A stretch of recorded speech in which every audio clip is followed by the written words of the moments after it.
Bonjour à tous pour la suite de ces vidéos sur les différents thèmes de la philosophie bouddhiste.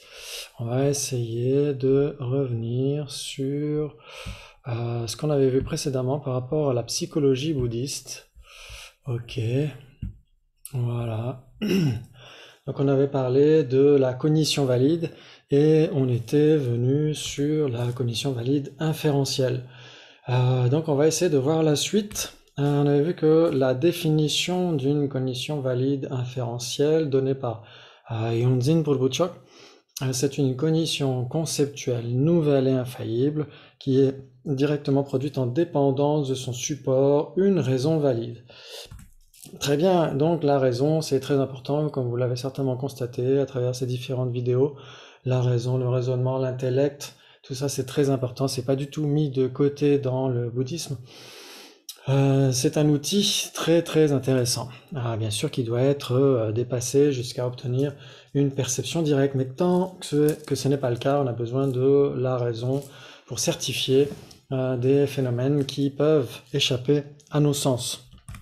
Et donc bien sûr, la raison, l'intellect, le fait de réfléchir, c'est pas du tout pour se faire des nœuds au cerveau, comme on pourrait l'imaginer parfois. C'est pas pour employer notre raison d'une manière incomplète ou biaisée. Par exemple, on peut voir ça beaucoup de nos jours avec voilà dans le monde complotiste, le monde de l'affabulation, où l'épidémie n'existerait pas, par exemple, où la science est remise en question, jusqu'à, par exemple, ça pourrait aller jusqu'au fait d'imaginer que la Terre serait plate.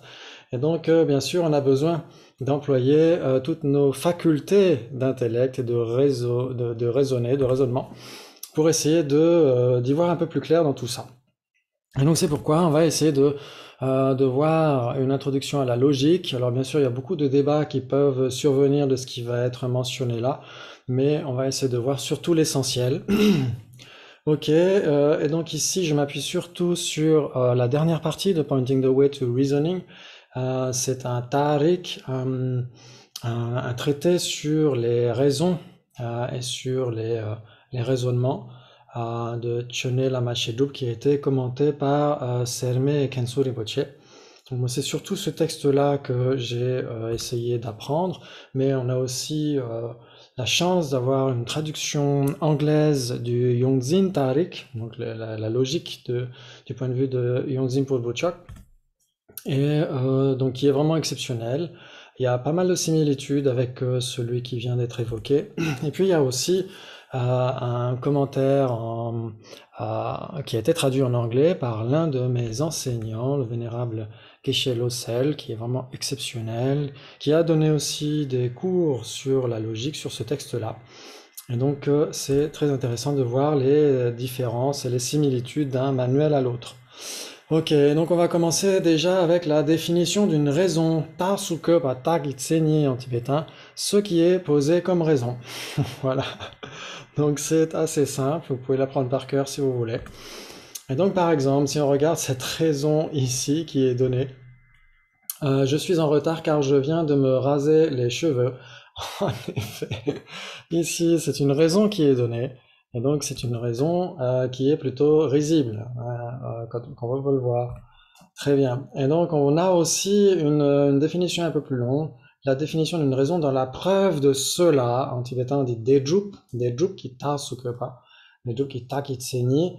Et donc, la preuve de cela, on pourrait dire dans une preuve en particulier, dans cette preuve en particulier, on peut dire dans telle preuve, ça correspond aussi.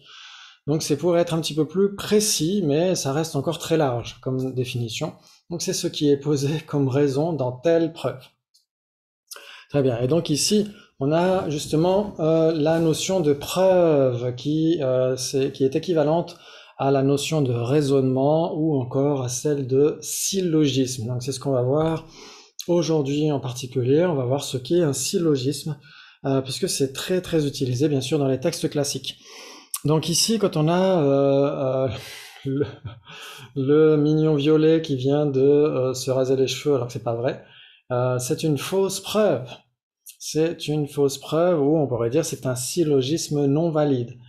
puisque à l'évidence, il ne vient pas de se raser les cheveux. Donc on pourrait dire, même à la rigueur, pourquoi pas, c'est un mensonge, pourquoi pas. Donc en tout cas, ici, on a un syllogisme, on a le sujet, je.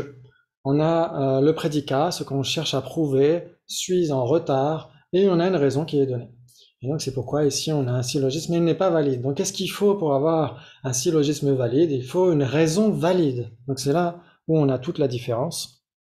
Donc la définition d'une raison valide est ce qui est les trois modes.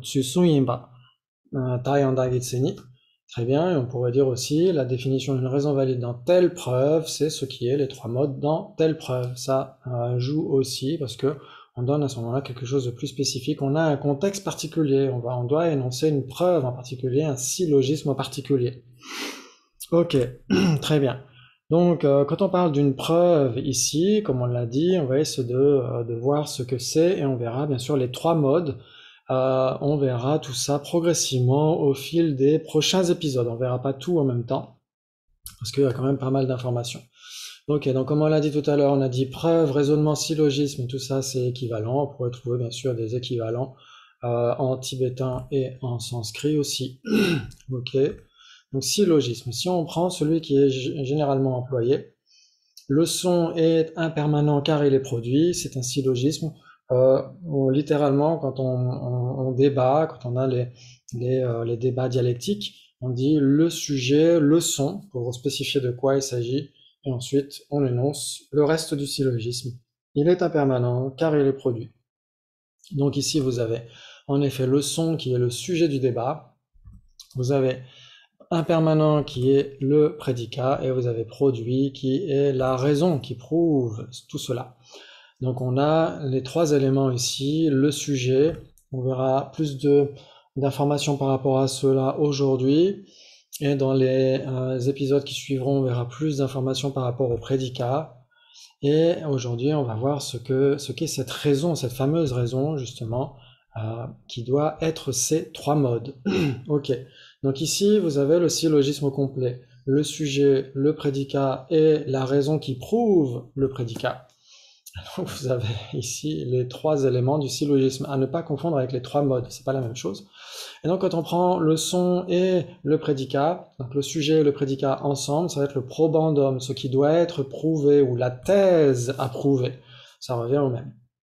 Et quand on parle d'impermanent tout seul, on peut dire le prédicat du probandum. Souvent, c'est ce qu'on fait en anglais. On parle du prédicat du probandum. Donc, ça veut dire qu'on parle uniquement de ce qualificatif dans le cas qui nous occupe ici. Ok. Très bien. Donc, on a parlé du syllogisme. Et maintenant, on va essayer de parler des trois modes qui doivent exister dans ce syllogisme. Dans les trois modes, c'est pas Kevin, Stuart et Dave. C'est la propriété du sujet, c'est l'implication et la contre-implication. Donc on va voir tout ça tranquillement. Donc si on revient ici à ce syllogisme, le sujet, le son est impermanent car il est produit. On a, comment on a dit le sujet, le prédicat et la raison. La raison, pour être valide, doit être ces trois modes qu'on a évoqués. Produit ici, dans ce syllogisme, doit être la propriété du sujet, doit être l'implication et doit aussi être la contre-implication. Donc on verra ces deux derniers aspects dans le prochain épisode, mais on va essayer de voir dans le tout prochain épisode la propriété du sujet. Et donc c'est ça qui va nous occuper. Cette propriété du sujet, simplement pour en parler maintenant, c'est la relation qu'il y a entre le sujet et la preuve, le sujet et la raison, entre le son et produit.